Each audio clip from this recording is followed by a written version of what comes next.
In the heart of a vibrant African village, nestled between rolling green hills and majestic baobab trees, Zuri and Kamau were the image of love and unity. Zuri, a beautiful, strong-willed woman with skin the color of rich mahogany, was known for her sharp intellect and compassionate nature. She was the kind of person who could light up a room with her presence, and her laughter was like music to those around her. Her husband, Kamau, was a man of equal stature, tall, broad-shouldered, and admired for his sense of responsibility and leadership. He was known to be hardworking, and people often said that he could turn even the driest soil into fertile land with his determination. They had been married for 7 years, and though their love was evident to anyone who saw them, there was one thing missing from their otherwise perfect life: children. The village elders often spoke of how the land itself was fertile, and they wondered aloud why a couple as harmonious as Zuri and Kamau had yet to be blessed with a child. At first, the whispers were quiet, but as time passed, the silence in their home grew heavier. Zuri, though confident and strong, felt a growing weight on her shoulders. She had tried everything: prayers, rituals, offerings at the ancestors' shrines. But the years passed, and her womb remained empty. Kamau, always gentle and supportive, told her not to worry. He would cradle her face in his hands and say, "Our time will come, my love. We just have to be patient." But deep down, Zuri feared that her inability to conceive was straining their marriage. What if Kamau's patience ran out? What if he longed for a family more than he let on? She had seen it happen in other homes: men taking second wives, drifting from their first love in the pursuit of children. These fears haunted her, though she never spoke them aloud. One fateful evening, after a long day of tending to their farm, Kamau returned home unusually late. The village was quiet, and the stars blinked softly in the night sky. Zuri had prepared a meal of roasted yams and stewed goat, the aroma of spices filling their small, mud brick house. But as she waited, a strange chill settled in her heart, the feeling she couldn't quite explain. When Kamau finally walked through the door, there was something different about him. His usual warmth and energy seemed dimmed, and his eyes carried a weight she hadn't seen before. Zuri noticed a faint scent lingering on his clothes, one that wasn't from the farm or the village. It was sweet, almost intoxicating, like the smell of wild jasmine. "Where were you?" Zuri asked softly, trying to keep her voice steady. Kamau hesitated for a moment before answering. I met someone on the road," he said, sitting down at the table. "A woman. She was lost and needed directions to the next village." Zuri's heart skipped a beat, though she tried to dismiss the uneasy feeling creeping into her mind. "A woman," she repeated. "Yes," Kamau replied, avoiding her gaze. "She was strange, Zuri. Beautiful, but something about her felt off. I gave her directions, but I couldn't help feeling like she knew me. She asked questions about us, about our home." Zuri frowned. "What do you mean, strange? Did she say anything else?" Kamau shook his head, but Zuri could sense his discomfort. "No, nothing more. But there was something about her, something I can't explain." Zuri reached out to hold Kamau's hand. "Maybe it's nothing. Sometimes travelers pass through, and they are not always from our world. But don't let it trouble you." Kamau smiled weakly, but Zuri could see that his mind was elsewhere. As they ate in silence, the night seemed to stretch on longer than usual. Zuri couldn't shake the feeling that something had shifted between them. In the following weeks, Kamau's behavior began to change in subtle ways. He often came home late, and when Zuri asked where he had been, his answers were vague. He seemed distracted, distant even, and Zuri couldn't ignore the growing tension between them. She noticed that the strange scent of jasmine clung to his clothes more frequently, and it gnawed at her, though she tried to suppress her suspicions. One afternoon, as Zuri fetched water from the river, she overheard two village women talking in hushed voices. They spoke of a woman who had been seen wandering near the edge of the forest, a woman whose beauty was said to be otherworldly. Some claimed she was a spirit, while others believed she was a cursed soul, doomed to walk the earth in search of something or someone. Zuri's heart raced as she listened. Could this be the same woman Kamau had met? Her mind spun with questions, but she remained silent, pretending not to hear the conversation. After all, they had no proof, and she didn't want to let fear cloud her judgment. That evening, Zuri confronted Kamau. "I need to know the truth," she said, her voice steady but firm. "Who is this woman you've been seeing?" Kamau's eyes widened in surprise, but he quickly masked his emotions. "Zuri, there's no one. You're worrying for nothing." But Zuri wasn't convinced. She could feel the distance between them growing like a chasm, and she feared that if she didn't act soon, she would lose Kamau forever. "Please, Kamau," she pleaded. "I can feel something is wrong. Tell me the truth." Kamau hesitated, his gaze dropping to the floor. "I don't know who she is," he finally admitted, his voice barely above a whisper. "But I can't stop thinking about her. It's like she's in my mind, calling to me." Zuri's heart sank. This was worse than she had imagined. "What do you mean?" she asked, her voice trembling. Kamau sighed, running a hand through his hair. She's not human, Zuri. I don't know how to explain it. I've tried to stay away, but she keeps appearing, like a shadow that won't leave me." Zuri stared at him, her mind racing. Could it be true? Could her husband be under the spell of a spirit? She had heard stories of such things, ghosts, spirits, and cursed beings who roam the earth in search of love, revenge, or redemption. But she had never imagined it would touch her own life. As the weight of Kamau's confession settled over them, Zuri knew that their lives were about to change in ways they could never have foreseen. The air in the village grew heavy with unease as whispers of the mysterious woman spread. Some said she was a demon, others believed she was a lost soul seeking peace. But no one knew the truth, and the uncertainty gnawed at Zuri's heart like a festering wound. One night, Zuri decided to take matters into her own hands. She followed Kamau as he left their home, moving silently through the shadows. Her heart pounded in her chest, but she pressed on, determined to find out the truth. Kamau walked toward the edge of the forest, where the trees stood tall and dark like sentinels guarding a secret. And then, Zuri saw her. A woman stood at the edge of the forest, bathed in the pale light of the moon. She was stunningly beautiful, with long, flowing hair and skin that seemed to shimmer like water under the moonlight. But there was something wrong, something unnatural about her. Her eyes were cold, empty, like the eyes of someone who no longer belonged to the world of the living. Zuri's breath caught in her throat as she watched Kamau approach the woman. He seemed entranced, as if he were in a trance, unable to resist her pull. "Kamau," Zuri whispered, her voice barely audible. But he didn't hear her. He didn't even notice she was there. The woman turned her head slowly, her gaze locking onto Zuri. For a moment, their eyes met, and Zuri felt a chill run down her spine.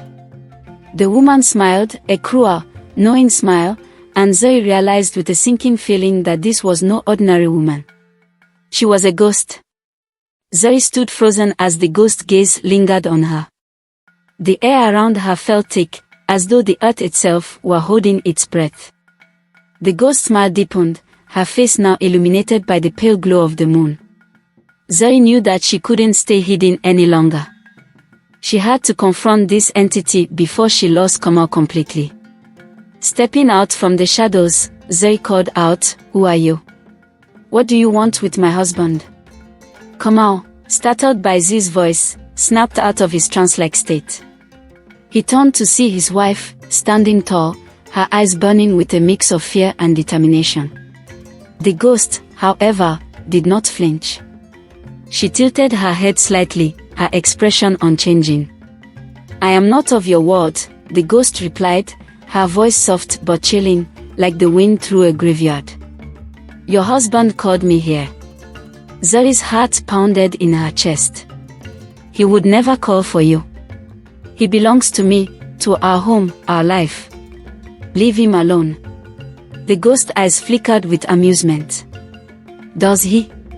He has longed for something you could not give him, and now he has found it in me. Zuri clenched her fist, anger rising within her. You're lying. Kamau, tell her she's lying. But Kamau stood still, his face pale and expression unreadable. He opened his mouth to speak but couldn't find the words. Zuri felt a pang of betrayal, not just because of the ghost's presence but because Kamau seemed trapped, unable to choose between his living wife and this spectral being. The ghost took a step closer, her gaze never leaving Zuri. He has already made his choice. And soon, what is mine will be complete. Zuri's breath caught. What do you mean? The ghost's smile turned wicked. He has planted a seed, Zuri. A child grows within me. Zuri gasped, her mind reeling from the words. It felt like the world was crashing down around her. The idea that her husband had not only been with this spirit but had also fathered a child with her was too much to bear. Tears welled in her eyes, but she blinked them away, refusing to show weakness. No, Zuri whispered. That's not possible. The ghost chuckled softly. In my world, anything is possible. And soon, this child will bind your husband to me forever. Zuri's knees threatened to buckle under the weight of the revelation, but she stood firm. You may have his child, but you will never have him, she said through gritted teeth. I will fight for my husband. The ghost smile faded slightly, as if Zuri's defiance was unexpected. We shall see, she said before dissolving into the shadows, leaving Zuri and Kamau alone in the eerie quiet of the night. Zuri and Kamau walked back to their home in silence. The village around them slept peacefully, unaware of the turmoil brewing beneath the surface of their lives. Inside their small house, the weight of what had just happened hung heavy in the air.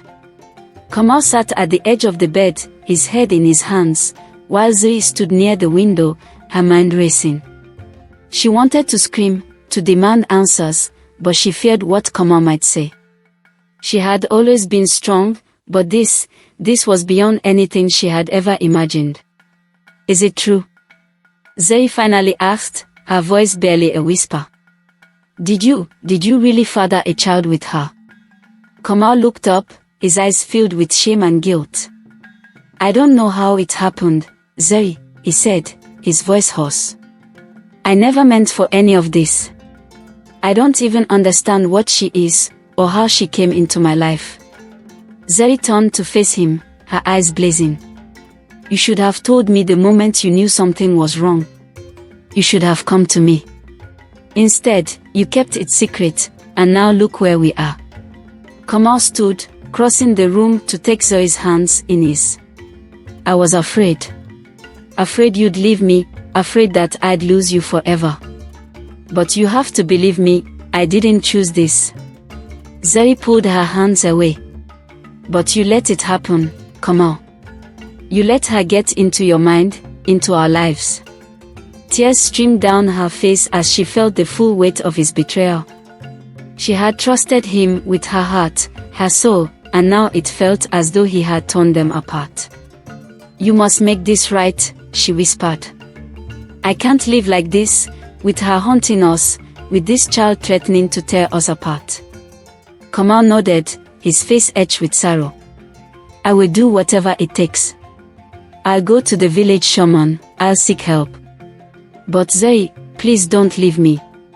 I can't bear to lose you. Zuri's heart ached at the desperation in his voice.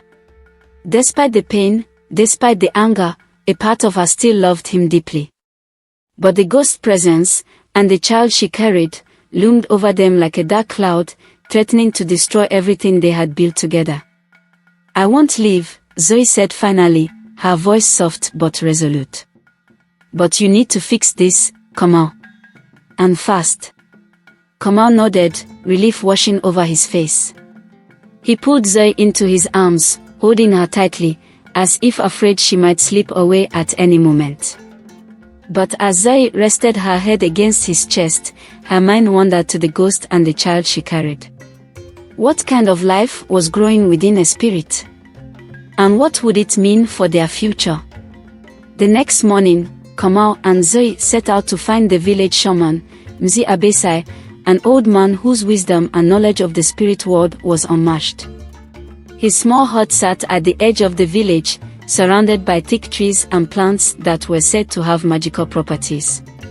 When they arrived, Mzi Abesai was sitting outside, grinding herbs into a fine powder. His sharp eyes looked up as they approached, and he immediately sensed the weight they carried. "You come seeking answers," Mzi Abesai said, his voice deep and gravelly. Zuri nodded. "We are in need of your help.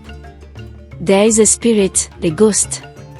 She has bound herself to my husband and claims she carries his child." Mzi Abesai frowned deeply, setting his herbs aside. "A spirit child?" he murmured. "That is no ordinary matter." Kamau stepped forward, his voice urgent. "Please, Mzi Abesai, tell us what we must do. I didn't mean for this to happen, but I need to make it right." The shaman stood and gestured for them to follow him into his hut. Inside, the air was thick with the scent of burning incense, and shelves lined the walls, filled with ancient books, jars of mysterious powders, and charms crafted from bones and feathers. Mzi Abesai sat cross-legged on the floor and motioned for them to sit across from him. "This spirit you speak of, she is no ordinary ghost. She is bound to the spirit world, and her kind does not easily let go of what they claim." Zuri's heart sank at his words, but she refused to give up. "There must be something we can do," she said. "There must be a way to free Kamau from her." Mzi Abesai's eyes narrowed as he thought for a moment. Spirits who carry children are often more dangerous, for they believe the child binds them to the living world. They will not give up easily. But there is a way, though it will not be easy. Kamau and Zuri leaned forward, hanging on to the shaman's every word. "The spirit child must be severed from its mother before it is born," Mzi Abesai said slowly. "Only then can the spirit be banished. But you must act quickly, for once the child is born, it will be too late." Zuri shivered at the thought of what must be done. "How do we sever the child?" Mzi Abesai's gaze was steady as he spoke. "It will require a ritual, one that must be performed on the night of the full moon. The child's essence must be drawn out, but the spirit will fight you, for she will not willingly give up her hold on the living." Zuri and Kamau exchanged worried glances. The task sounded daunting, but they had no choice. They had to save their marriage, their lives, from this supernatural curse. "We'll do whatever it takes," Kamau said firmly. Mzi Abesai nodded, reaching for a jar of powdered herbs. "Then prepare yourselves. You have until the next full moon to gather what you need and strengthen your spirits. The battle ahead will test you both in ways you cannot yet imagine." The full moon was less than a week away, and the urgency weighed heavily on Zuri and Kamau. They returned home, carrying the herbs and instructions Mzi Abesai had given them. The shaman warned that the spirit would become more aggressive as the ritual drew closer, sensing their intentions to sever the bond between her and the unborn child. Zuri couldn't shake the image of the ghost smile, her chilling words echoing in her mind. He has already made his choice. And soon, what is mine will be complete. Zuri would never let that happen. She and Kamau had built their life together, and she wouldn't let a ghost tear it apart. Kamau, on the other hand, was battling a deep inner turmoil. He had brought this upon them, and the guilt weighed heavy on his soul. His love for Zuri was unquestionable, but the connection with the spirit lingered in the darkest corners of his mind. Sometimes, late at night, he would hear her whispering his name, feel her icy touch in his dreams. But he kept this from Zuri, not wanting to frighten her more than she already was. Mzi Abesai had instructed them to purify their home with the herbs he provided, creating an atmosphere of strength and protection. For days, they burned the herbs, chanted the prayers Mzi Abesai had taught them, and left offerings to the ancestors, hoping to call on their aid for the battle ahead. Zuri worked tirelessly to strengthen herself mentally and spiritually. Each night, she prayed under the stars, asking for guidance, for the strength to face this otherworldly foe. But as the full moon approached, her dreams became darker. In one, she saw Kamau walking away from her, toward the ghost, who stood at the edge of a river, holding a pale, ethereal child in her arms. No matter how much Zuri screamed for him, Kamau never turned back. In the mornings, Zuri awoke with her heart pounding, more determined than ever to break the spirit's hold on Kamau. She refused to let her worst fears come true. 3 days before the full moon, Zuri awoke in the middle of the night to the sound of soft weeping. Her heart raced as she lay still, listening. The sound seemed to come from just outside the window. Slowly, she rose from the bed, careful not to wake Kamau. Her bare feet touched the cool floor, and she moved toward the window. Peering out into the darkness, Zuri saw nothing but the faint outline of the trees swaying in the wind. But the weeping continued, low and mournful. It sent chills down her spine. Suddenly, the weeping stopped, replaced by a whisper. "He is mine, Zuri. He has always been mine." Zuri stepped back, her breath catching in her throat. The ghost's voice was like a cold breeze, swirling around her, filling the room with an icy presence. "You are nothing to him," the voice continued. "He longs for me. He comes to me in the night. Soon, he will leave you behind, and you will be forgotten." Zuri clenched her fist, refusing to be intimidated. "You're lying. Kamau will never leave me." The ghost's laughter filled the room, hollow and mocking. "You will see." The air grew heavy, and Zuri's vision blurred as a cold hand touched her shoulder. She spun around to find herself face to face with the ghost. Her pale, translucent form hovered just inches from Zuri, her eyes glowing with an otherworldly light. Zuri gasped, stumbling backward, but the ghost did not move. She simply stared, her lips curling into a cruel smile. "He will come to me," she whispered again, before vanishing into the darkness. Zuri stood frozen, her heart pounding in her chest. She knew the ghost was trying to weaken her, to make her doubt Kamau's love. But she would not let it happen. Not now. Not ever. While Zuri fought her battles with the ghost taunts, Kamau was enduring a different kind of torment. The spirit's hold on him had grown stronger as the full moon neared. Each night, he found himself drifting into a restless sleep, only to be pulled into vivid, unsettling dreams where the ghost appeared.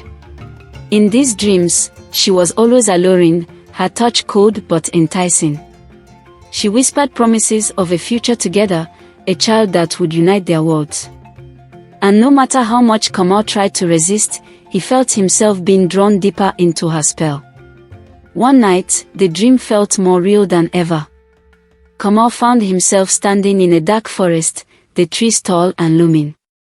The ghost appeared before him, cradling a baby in her arms. The child's face was obscured, but Kamau could feel its presence, an eerie connection that sent chills down his spine. "This is our child," the ghost said softly, her eyes gleaming. "He will bridge the gap between life and death. And you, Kamau, will be with us forever." Kamau shook his head, trying to back away, but his feet were rooted to the ground. "No. This isn't real. I love Zuri. I want to be with her." The ghost smile faltered, and her eyes darkened. "But you are already mine," she hissed. "You cannot deny what we have created together." Kamau's heart raced as the ghost moved closer, her cold breath brushing against his skin. "You will not escape me," she whispered. "You belong to us now." With a jolt, Kamau woke up, drenched in sweat. His heart pounded as he glanced around the room, half expecting to see the ghost standing at the foot of the bed. But there was only Zuri, sleeping peacefully beside him. Kamau buried his face in his hands, guilt and fear gnawing at him. He didn't know how much longer he could endure this. The ghost presence was overwhelming, and he was terrified that one day, he might not be able to resist her pull. With only 2 days left until the full moon, Zuri decided it was time to seek help from her ancestors. Mzi Abesai had told her that the ancestors could provide guidance and strength during the ritual, but Zuri needed to prove herself worthy of their aid. She traveled to a sacred grove at the edge of the village, where her grandmother had once brought her as a child. The grove was known to be a place of great spiritual power, where the veil between the living and the dead was thin. Zuri knelt in the center of the grove, her hands clasped together in prayer. She called out to her ancestors, asking for their guidance, their protection, their strength. She offered food and drink, gifts to honor those who had come before her. As the wind rustled through the trees, Zuri felt a presence surrounding her. It was warm, comforting, like the embrace of a loved one. She closed her eyes and listened, waiting for a sign. And then, she heard it, a soft voice, familiar and gentle. It was her grandmother. "Zuri, my child," the voice whispered. "You are strong, stronger than you know. Do not let fear consume you. The spirit seeks to weaken your bond with Kamau, but love is more powerful than any ghost." Tears welled in Zuri's eyes as she listened to her grandmother's words. "But how do I stop her? How do I protect Kamau?" "Trust in the ritual," her grandmother said. "And trust in yourself. You are not alone in this fight. We, the ancestors, stand with you." Zuri took a deep breath, feeling the weight of her grandmother's words sink into her heart. She could do this. She had the strength within her, and with the ancestors by her side, she would face the ghost and win. The ancestors' message had renewed Zuri's resolve. She returned home from the sacred grove with a calm determination, feeling the support of her ancestors with each step. That night, as the moon hung like a silver thread in the sky, she prepared a special dinner for Kamau. She wanted to remind him of their love, to rekindle the connection that the ghost had been working so hard to sever. Kamau entered the small dining room, his eyes weary from the nights of restless sleep. The scent of Zuri's cooking filled the air, bringing a warmth that momentarily soothed his troubled mind. As they sat down to eat, Zuri reached across the table and took his hand. "Kamau, I know this has been hard on both of us," she said, her voice soft but steady. "But I need you to remember why we fell in love, why we chose each other. No spirit, no matter how powerful, can change that." Kamau squeezed her hand, a flicker of shame passing through his eyes. "Zuri, I'm so sorry for everything I've put you through. I never meant for any of this to happen." "I know," Zuri replied, her voice full of understanding. "But we can't change the past. We can only fight for our future." They shared a quiet moment, the tension between them beginning to ease. Kamau could feel the weight of his guilt lifting slightly, replaced by the deep love he had for his wife. He knew now, more than ever, that he had to fight for their life together. As they finished their meal, Zuri leaned closer to Kamau. "Tomorrow night is the full moon. The ritual will be our only chance to break the ghost's hold on you. But we need to go into it with our hearts united. Do you believe we can do this?" Kamau met her gaze, his heart heavy but resolute. "I believe in you, Zuri. And I'll do whatever it takes to make this right." The night before the full moon was eerily quiet. The air in the village felt thick, as if the very atmosphere was holding its breath in anticipation.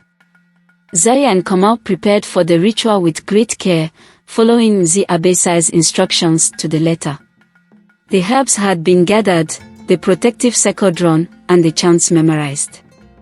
Zuri stayed up late, burning more herbs around their home, creating a protective barrier.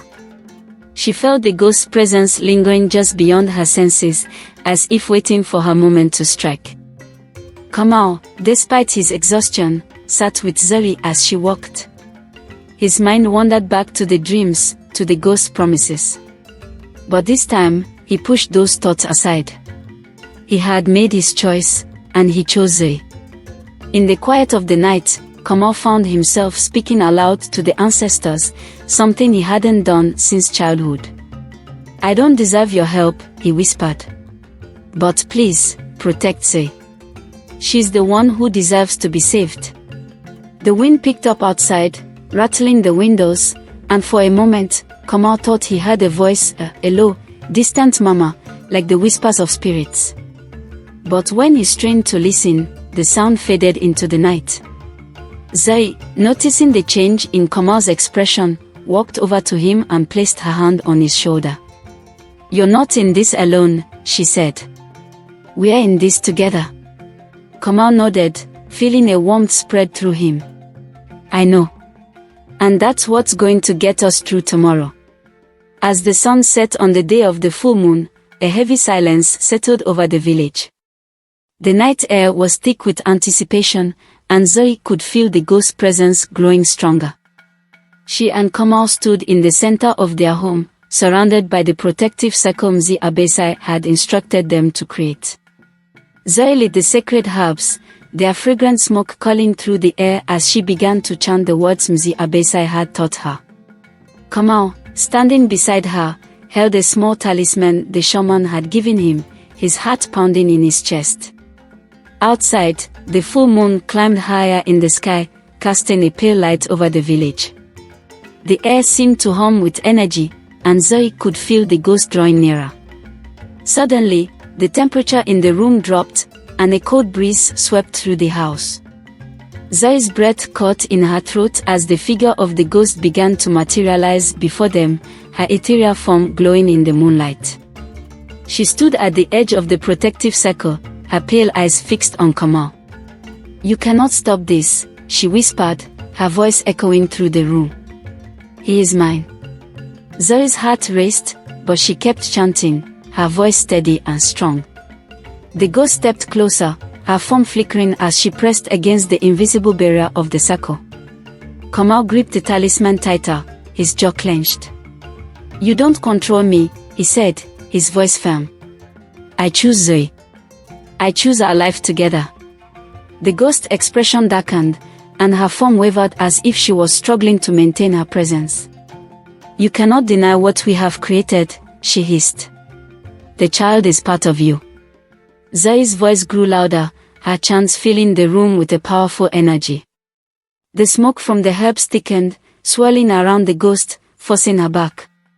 But the ghost was not done yet. With a shriek of rage, she lashed out, her form expanding, her eyes glowing with a malevolent light. The air crackled with electricity as the ghost fought to break through the protective circle. Zuri's heart pounded in her chest, but she didn't falter. She called on the ancestors, pleading for their strength, their protection. Kamau, standing beside her, could feel the energy building, the air around them humming with the power of their combined wills.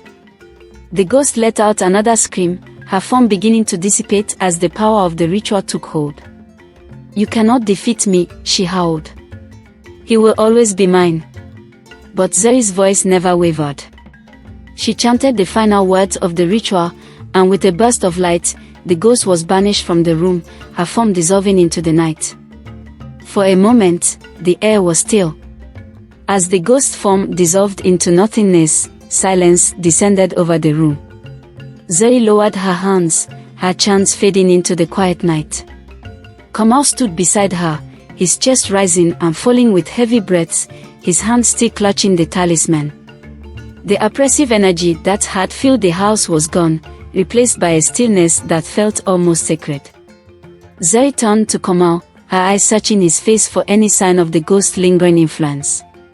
He looked tired, more exhausted than she had ever seen him, but his eyes were clear. The shadow that had hung over him for weeks was gone. "Is it over?" Kamau asked, his voice hoarse. Zuri hesitated, glancing around the room as if expecting the ghost to reappear. "I think so," she said softly. "For now." Kamau sank to his knees, his body trembling from the intensity of the confrontation. Zuri knelt beside him, wrapping her arms around his shoulders as they sat together in the circle of protection. The weight of what they had just endured settled over them like a blanket, heavy but comforting in its finality. They stayed like that for a long time, the full moon casting a soft glow through the windows. Outside, the village remained eerily quiet, as if the entire world was holding its breath. But inside their home, Zuri and Kamau felt the first stirrings of peace. Though the ghost had been banished, they knew the battle was not yet won. The woman's spirit had been powerful, and she had left behind more than just the memory of her haunting presence. There was still the child that Kamau had fathered with a ghost. The thought filled Zuri with dread. Mzi Abesai had warned them that the ghost's hold over Kamau could not be fully broken until the child's fate was decided. Zuri didn't know what that meant, but she had a sinking feeling that the worst was yet to come. The next morning, Zuri and Kamau visited Mzi Abesai once again. The old shaman sat in his small hut, surrounded by the scent of burning herbs and the soft murmur of ancient chants. He looked up as they entered, his eyes gleaming with a knowing light. "You have done well," he said, his voice raspy with age. "But the ghost work is not finished." Zuri swallowed, her heart pounding in her chest. "What do we do about the child?" she asked, her voice barely above a whisper. Mzi Abesai's expression grew solemn. "The child is not like any other. It carries both the spirit world and the physical world within it. You must decide its fate, or it will haunt your lives forever." Kamau's face paled. "But how? How do we make that decision?" The shaman closed his eyes, as if communing with the spirits. "There is a ritual. One that will allow you to send the child back to the spirit realm, where it belongs. But it will not be easy." Zuri felt a chill run down her spine. "What do we need to do?" Mzi Abesai opened his eyes, his gaze piercing. "You must perform the ritual on the night of the new moon, in the same place where the ghost first appeared to Kamau. The child's spirit will be drawn to that place. There, you will offer a sacrifice, a symbol of the life you wish to reclaim." Kamau's hands clenched into fists. "A sacrifice? The child will not go willingly," Mzi Abesai warned. "It will fight to stay in this world, just as its mother did. But you must be strong. Only then will you be free." The days leading up to the new moon were tense, filled with a sense of foreboding that neither Zuri nor Kamau could shake. Zuri threw herself into preparing for the ritual, gathering the necessary herbs and sacred objects, while Kamau walked silently by her side, his mind consumed by guilt and fear.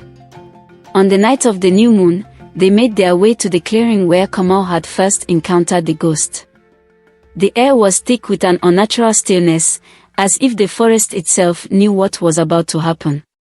Zuri's heart pounded in her chest as they set up the ritual space, drawing the protective circle and lighting the sacred herbs. As the night deepened, the temperature dropped, and Zuri could feel the presence of the child growing stronger. The air around them seemed to hum with energy, and Kamau tensed beside her, his eyes scanning the darkness for any sign of the spirit. Then, out of the shadows, a faint glow appeared. At first, it was no more than a flicker, like a distant flame. But as it drew closer, Zuri could make out the shape of a small figure, a child, glowing with an eerie, otherworldly light. The child's eyes were dark, hollow, and far too knowing for its young face. It stared at Kamau with an intensity that made Zuri's skin crawl. "Father," it whispered, its voice carrying on the wind like a ghostly echo.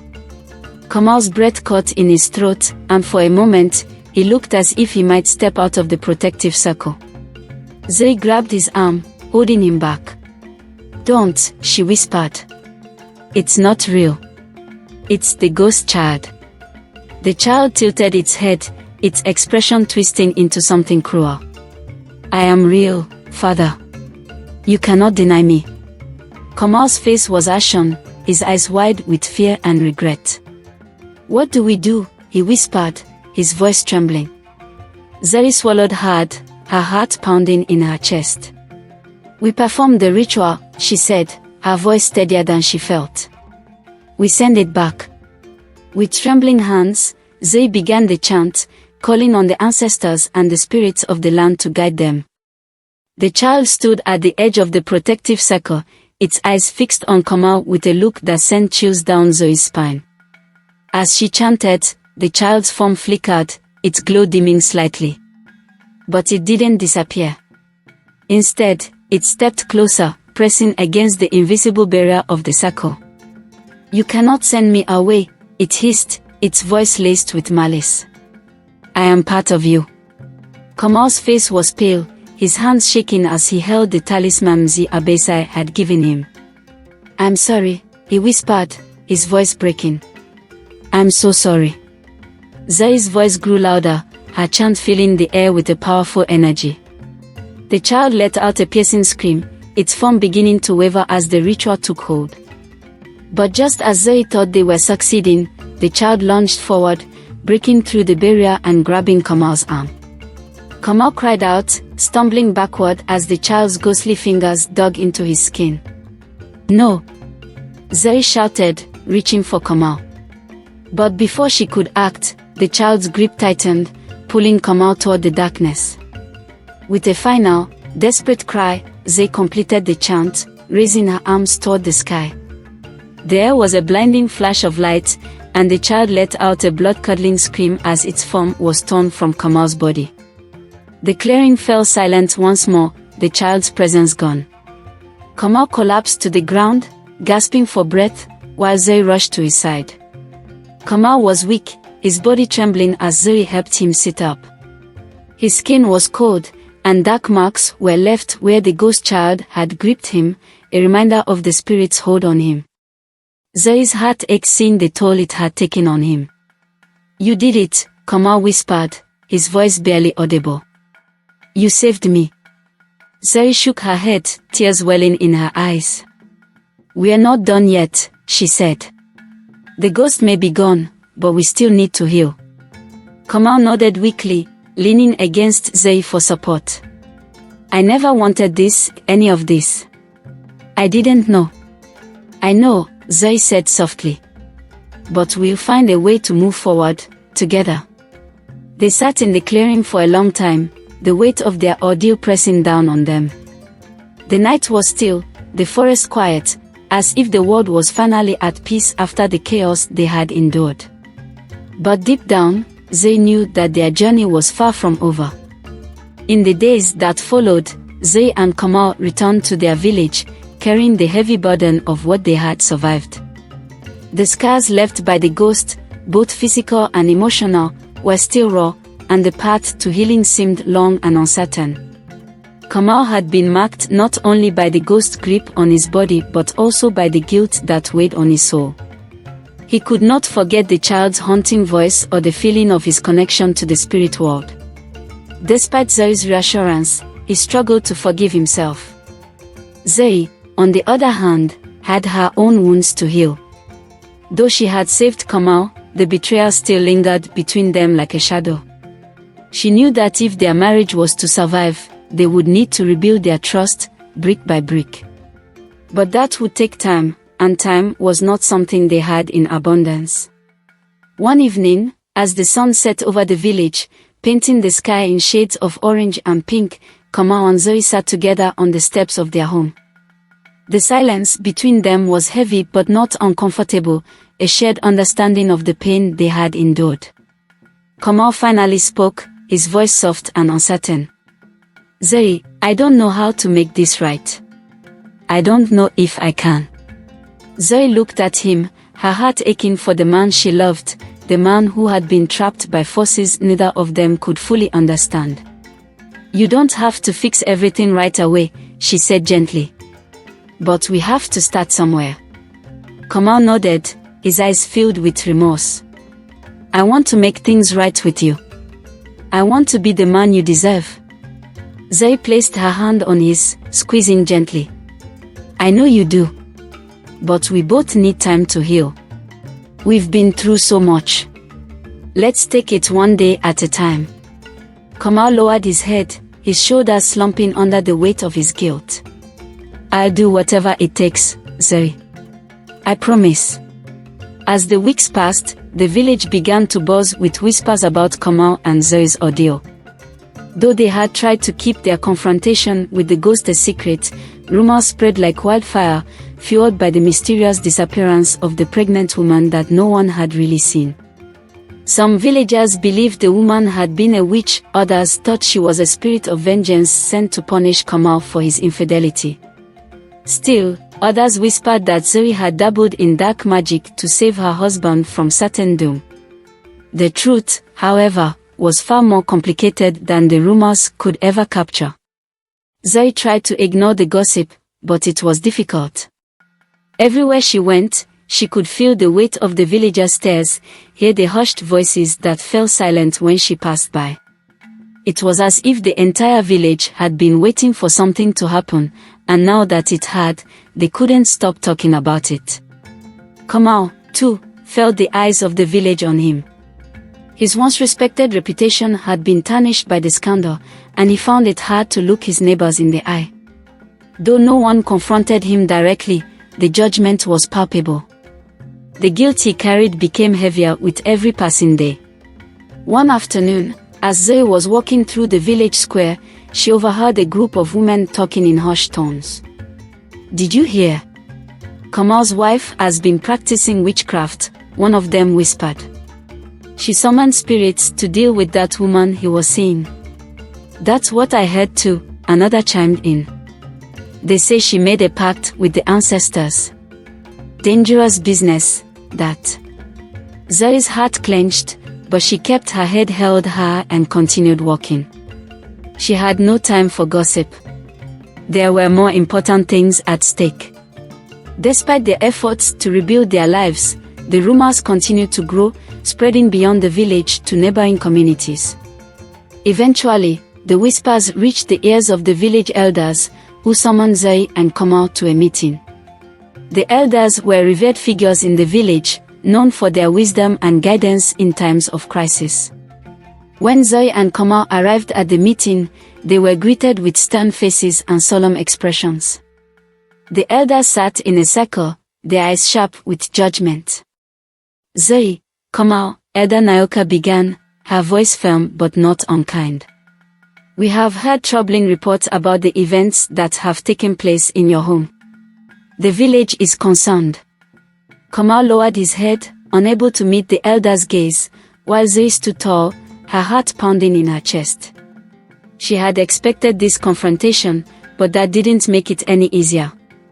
I understand the concerns, Zuri said, her voice steady. But what happened in our home is not something that can be easily explained. It was not witchcraft or dark magic, as some have said. It was something else. Elder Nayoka raised an eyebrow. And what was it, if not dark magic? Spirits were involved, were they not? Zuri hesitated, choosing her words carefully. Yes, spirits were involved, but not in the way people think. Kamau was tricked by a spirit, a ghost. She deceived him, and it almost destroyed us. The elders exchanged glances, their expressions unreadable. Finally, Elder Kofi spoke up, his voice deep and authoritative. This is a serious matter. Spirits, especially malevolent ones, are not to be trifled with. What proof do you have of this ghost existence? Zuri swallowed, her throat dry. We have no proof, other than our word. But I can tell you that we sought the help of Mzi Abesai, the shaman. He guided us through the rituals that saved Kamau and banished the spirit.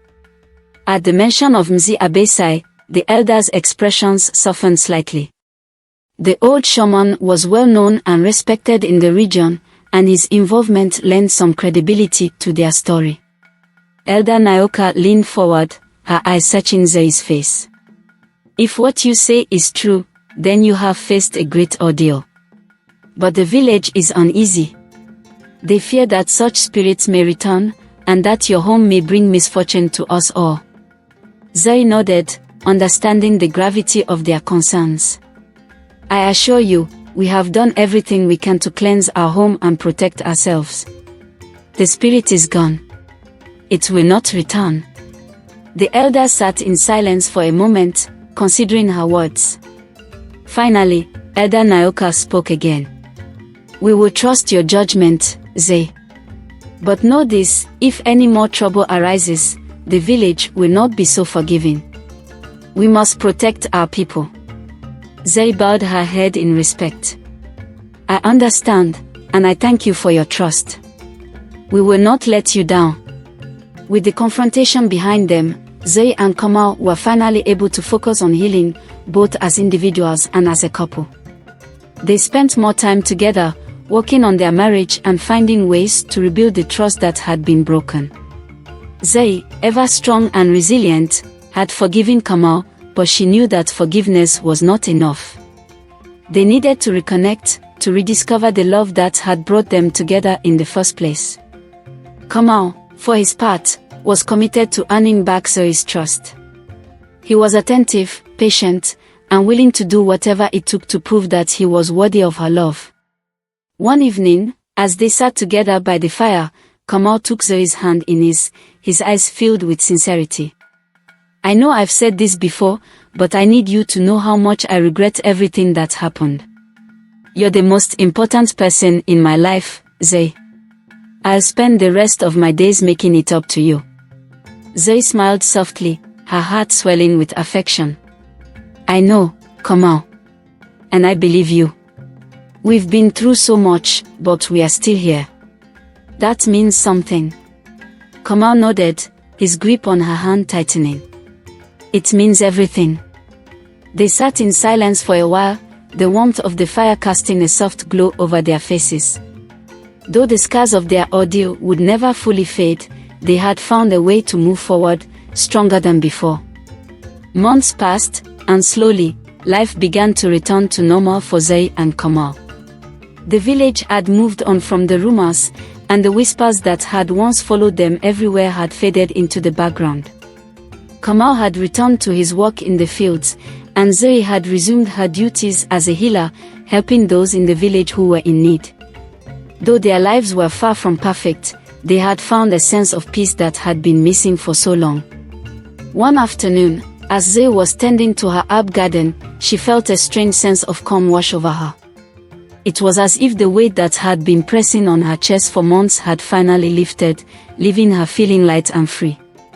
Kamau appeared at her side, a small smile on his face. You look happy, he said, his voice filled with warmth. Zuri glanced up at him, her heart swelling with love. I am, she said softly. For the first time in a long time, I feel like we're going to be okay. Kamau nodded, his eyes filled with understanding. We are, he said. We've been through the worst of it. Now it's... Zuri and Kamau stood side by side, the warmth of the setting sun casting a golden glow over their village. As the months of healing had passed, they felt a sense of rebirth, not just within their marriage, but within themselves. They had come through the storm together, scarred but stronger. What once felt like an insurmountable betrayal had turned into a shared journey of redemption, trust, and love. That evening, the village gathered for a communal celebration, marking the end of the harvest season. The air was filled with laughter, music, and the smell of roasted food.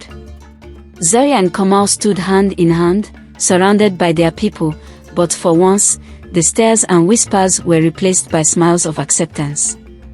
As they walked through the square, Elder Naoka approached them. The elder's eyes, once filled with suspicion and judgment, now softened with approval. You faced your trials with grace, she said quietly, her voice carrying the weight of wisdom. The village may have judged you harshly, but you've proven yourselves worthy of this community's trust. Kamau bowed his head respectfully, while Zuri met Elder Naoka's gaze. We did what we had to do to protect each other, she said, her voice steady.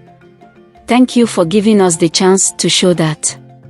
The elder smiled faintly and nodded before moving on. Kamau squeezed Zoe's hand as they watched the elder fade into the crowd, a sense of peace settling between them. Later that night, as the music grew softer and the celebration began to wind down, Zuri and Kamau slipped away from the crowd to sit by the river's edge. The water reflected the light of the stars, shimmering like diamonds against the night sky. Kamau wrapped his arm around Zuri, pulling her close. I never imagined we would find peace like this again, he whispered, his voice filled with wonder. Zuri rested her head on his shoulder, her heart full. Neither did I, she admitted. But we did. We found our way back to each other.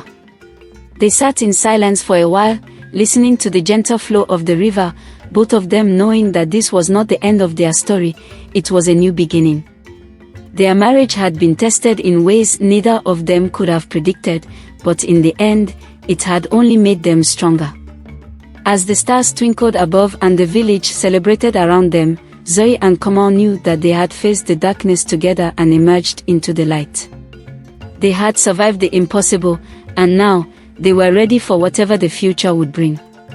Together, they had written their story, a story of love, loss, betrayal, and forgiveness.